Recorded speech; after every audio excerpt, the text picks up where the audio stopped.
You're watching Revolver TV, and I have the distinct pleasure of being joined by Billy Duffy of the legendary Cult. Thank you so much for joining us today. My pleasure. Nice to see you.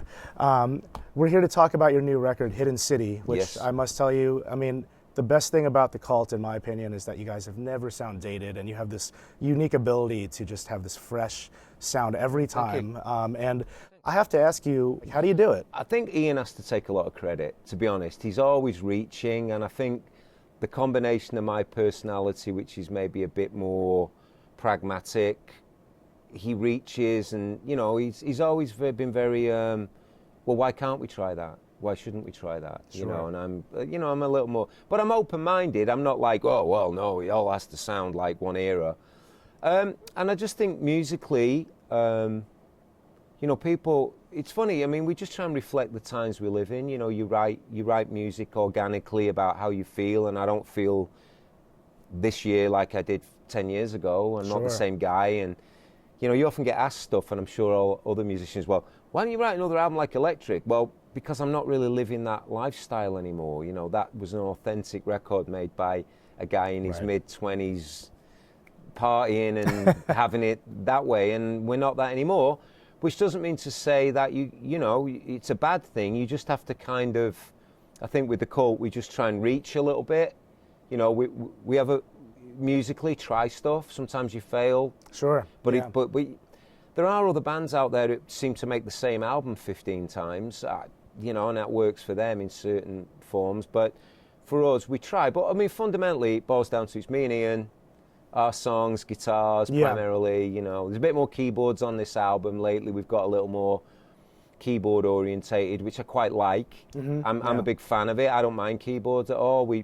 Two of the biggest tours the Cult ever did, we had a keyboard player. Yeah, I mean, when it's done tastefully, I mean, you have more than it enough has to be experience done right. kind of figuring out what works for you guys. Yeah, quite. The thing with that is the easy thing to do is just throw another guitar player up there. Right. And just, that's great, but it doesn't give us the versatility I think that we need to fulfill it. So. Yeah, I mean, also on a related note, you brought up Ian. My next question was actually, you guys have famously been fairly uncontroversial, as a pair, when you have like all these feuds going on in rock. I mean, how would you, what would you attribute to being able to work together so well for decades now? It could be mutually assured destruction. Yeah. I think the worst it ever was between me and Ian was just, it would probably have been more like the Cold War, for those who remember that era of the 70s and 80s. It just gets a little frosty. But we've never really been at each other's throats, because I think fundamentally we both want the same thing. Yeah. We might have different ways of expressing that, and I think the balance creatively is when you need a producer, which is why we keep going back to Bob Rock. Absolutely. Because he's one of the few guys, people are like, oh, you're going to Bob Rock because you want to make Sonic Temple again. Well, no, we just want to write the best songs we can write, and he's a great facilitator, because there aren't Billy songs or Ian songs, there's just Cult songs written by two guys. And there's times when we've used other producers and it just hasn't worked as well. There's times when it worked great with Rick Rubin on Electric. We needed a reduction. Sure. The Love album was great with Steve Brown. We captured an amazing moment in our lives, but we couldn't repeat that.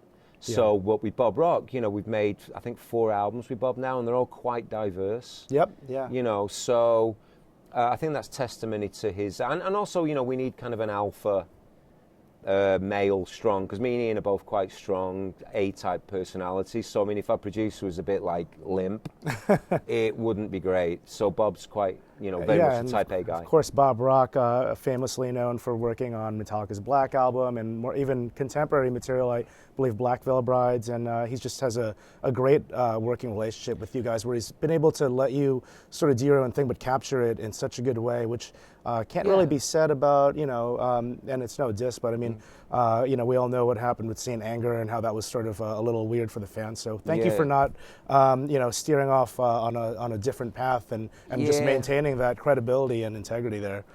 Well, we do our best. So bring me to the record again. Talking about that, your new single Hinterland. Phenomenal guitar solo, by the way. I just want to get that out of the way. Oh, thank you. Yeah. That's all right. I'll take that. You can say that again if you like. Phenomenal. I don't know how involved you are with the process of videos and things of that nature, but the imagery in the new video has got a lot of dark things happening, a lot of military connotations and troops in there. Is there anything you can talk about in terms of like what the idea was? Well, okay. Well, I mean, I'm pretty much strictly the guitar player. Ian's primarily been, art direction. He's very passionate about it and does a great job. So, funnily enough, the lyric to that song is actually, I know what it was originally inspired by a movie about something that happened. Some guy gets parachuted into some situation with some like ethnic people, and they think he's a god, and he actually infects them all with a big disease. Sounds interesting. Yeah. Anyway, it's and they're all very allegorical. Nothing really. Ian doesn't often write, lyrics that are overly political. Yeah, he's more of an observation. We're a band in the end of the day. There's a lot of artists who like to soapbox, and they're good at it. We tend to, I think, we're aware of what's going on, but I don't necessarily want to get on a sort of any kind of platform. I think anybody that knows the band and has known Ian since even before the Cult in the Southern Death Cult, he's had a certain point of view, and I think he's maintained that point of view. And Hinterland and this album are no different. There's a combination of, he just writes about life, and there's a lot of things going on in life, good, bad, and indifferent. So that's kind of where we're at with that. Well, it's a great single, and once again, I just want to mention the great record solo. is out. You can mention that it's a again. great solo. Great guitar solo. Yeah, the record's out on Cooking Vinyl. You can pick it up right now in stores or online via iTunes. And before we let you go, I have to refer to the different eras and classic material. Are there any? What songs do you just get sick of playing like at this point, or do you still feel that fire where you still feel inspired every night and get up on stage? After decades. I'd rather say, there's a lot of songs that I never get tired of playing. Luckily, She Sells Sanctuary is one of them. You never get tired of that? Never get tired of playing She Sells Sanctuary. Yeah. Well, it's a very uplifting song. I don't know why it's an uplifting song, but it is. It just is very cheerful, kind of get up and get going type of tune. Yeah, it just captures an energy. Right. I don't know why. It just is. And so it's never a problem. In all the years, it's been many, many decades now of playing that song, and we never tire of it. None of the ones. I would say if I had to pick one that was a popular song that we don't love is Firewoman.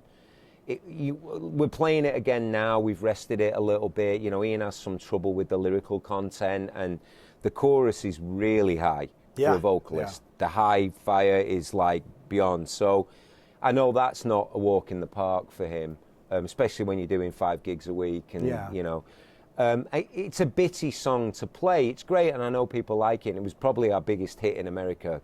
Absolutely. So, that if you wanted to say one that's challenging, that one is always a bit gritted teeth there. At the moment, it's great.